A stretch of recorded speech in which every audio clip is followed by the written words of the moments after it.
La pregunta es la siguiente. Usted dice que es muy importante que existan los autores para que la innovación cultural y para que la reproducción cultural siga su curso. Eso creo que nadie lo discute. Sin embargo, los detractores de estas medidas que protegen los derechos de autor dicen que ellas en realidad están atacando derechos fundamentales de los ciudadanos, no solo los autores, sino de todos los demás ciudadanos, como el derecho a la privacidad, como el derecho, inclusive, bueno, a la libre expresión, eso es discutible o no, pero entonces la pregunta es, usted nos dijo en su exposición por qué estas medidas no atacan los derechos ciudadanos fundamentales, entonces quisiera que me respondiera a esa pregunta. Bueno, yo quisiera intentar responder primero sobre una base no filosófica, pero sí práctica, que consiste en el artículo 27 de la Declaración de los Derechos del Hombre y del Ciudadano, que me parece que es la plataforma respecto de la cual se garantiza desde 1948 precisamente la libertad de las personas al libre ejercicio del derecho a la libertad de expresión y al acceso a la cultura. Creo que eso no está en duda. Pero el siguiente párrafo del artículo al que acabo de hacer alusión, también establece que es un derecho fundamental y por ende humano de los autores tener la posibilidad de decidir acerca del destino que deben darle a sus obras. Entonces, en la medida en que un autor ha elegido que su obra circule en un entorno, en un ambiente determinado, a cambio del pago de una contraprestación, toda aquella persona que pretende eludir el pago me parece que está, si bien es cierto, buscando a través de la aplicación de un derecho humano acceder al contenido de una obra, por el otro lado está pasando por encima del derecho de una persona. Yo he usado mucho la frase y hoy la voy a repetir en el sentido de que no toda la información tiene que ser necesariamente libre y gratuita. El derecho a autor tiene principalmente como fundamento el dar al autor una herramienta que se denomina el cómo, cuándo y en qué. El cómo se usa la obra, cuándo se usa la obra y en qué condiciones se usa la obra.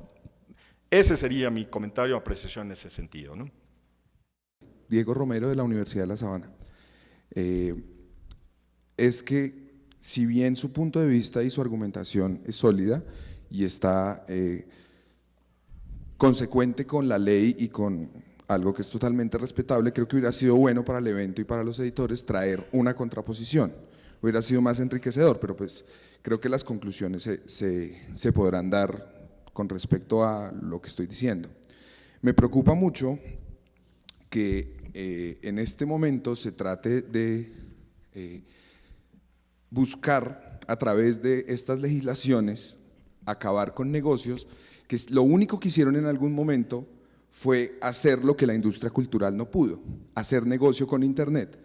Entiendo que obviamente cuando yo soy el dueño de los derechos, pues tengo la potestad de exigirlos y de hacer lo que sea posible para asegurarlos, pero la pregunta es, si las industrias culturales en su momento no fueron o no tuvieron la visión que tuvieron otros portales en Internet, como Wikipedia o como Firefox, que se unieron a esto de Antisopa, ¿por qué ahora no es mejor hacer un modelo en vez de actuar con la ley?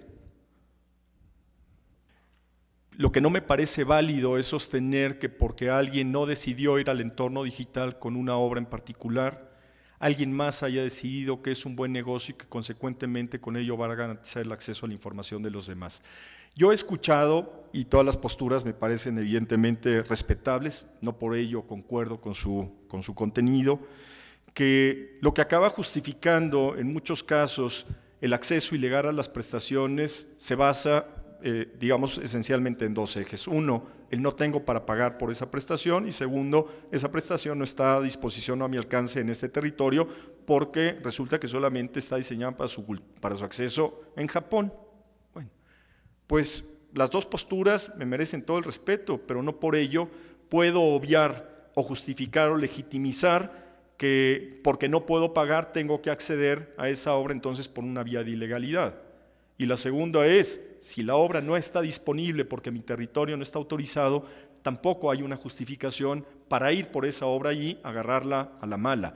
Pero encontraré, evidentemente, en contra de este argumento, 100 posturas sobre todo gran parte de los jóvenes que me dirán que estoy absolutamente loco y fuera de mis cabales. Y entenderé que esa es la visión que hoy tienen ellos de este medio desde el momento en que, insisto, cuando uno abre el ordenador o prende el iPhone o prende el teléfono Android, uno circula, navega y obtiene literalmente lo que se le pega la gana.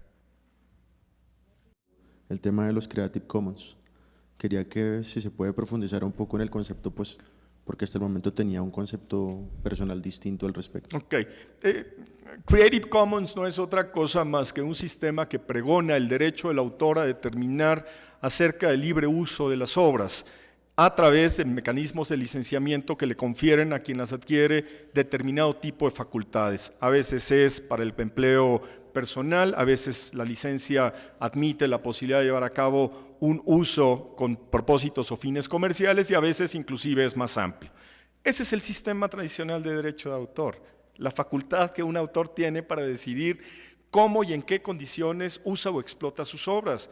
Entonces yo como autor, la presentación que acabo de tener, puedo el día de hoy, de hecho como lo hice con Jaime Iván al iniciar este curso, autorizar su inclusión en un medio telemático de manera gratuita, o podría haberle dicho a Jaime Iván, te lo autorizo por 30 días y a partir del día 31 te cobro 1,000 pesos colombianos, o le podría haber dicho sí, para uso personal y privado, pero no para fines comerciales. Ese es el sistema de derecho de autor.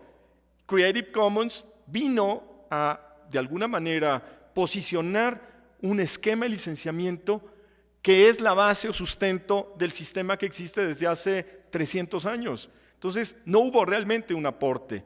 Y hoy un autor dice, es que mi obra está amparada por Creative Commons. No, tu obra está amparada por el derecho de autor y has ejercido un derecho tuyo.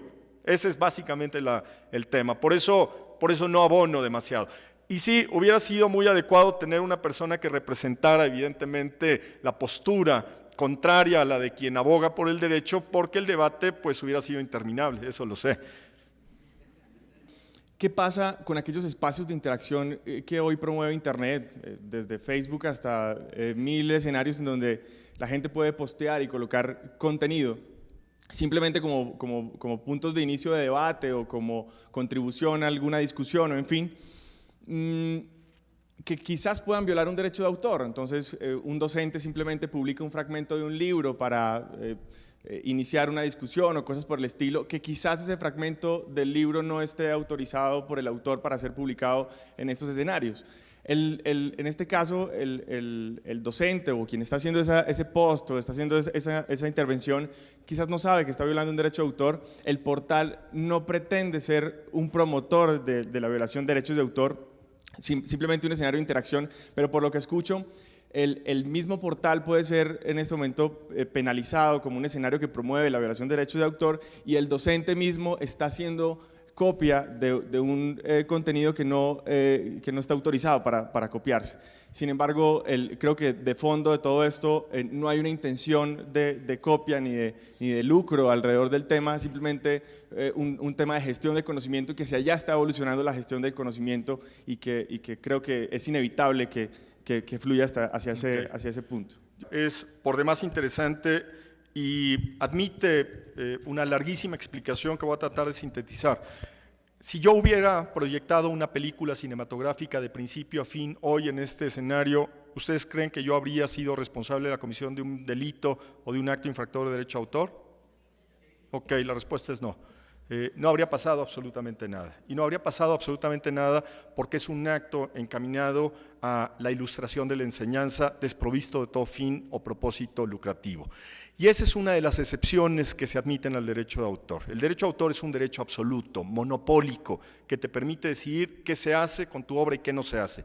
Pero también ese derecho monopólico se acota en aras justamente de dotar al público en esta faceta de derecho social de la posibilidad de utilizar partes o fragmentos para poder ilustrar en los procesos educativos a los alumnos en su condición evidentemente de escuchas o de aprendices. Entonces, el que a través de un sitio o un portal a través del cual se reproducen partes o fragmentos de una obra,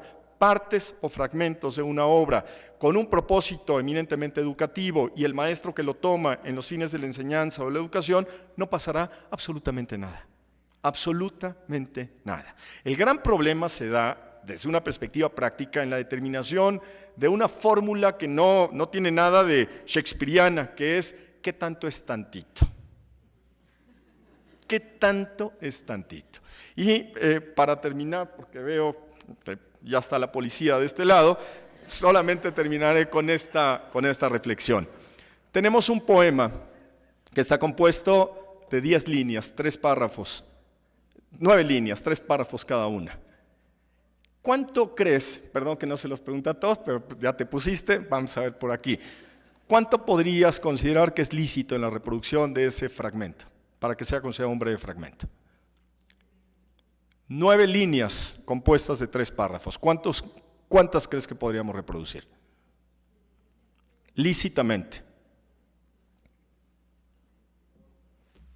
3 dijeron de este lado. Me parece la respuesta a la que seguramente muchos llegamos. La Enciclopedia Jurídica Omeva tiene 33 tomos, eso significa que puedo reproducir 11 tomos. El tema no es cuantitativo ni es cualitativo, consecuentemente hay que apelar a fórmulas que hoy el derecho no ha resuelto.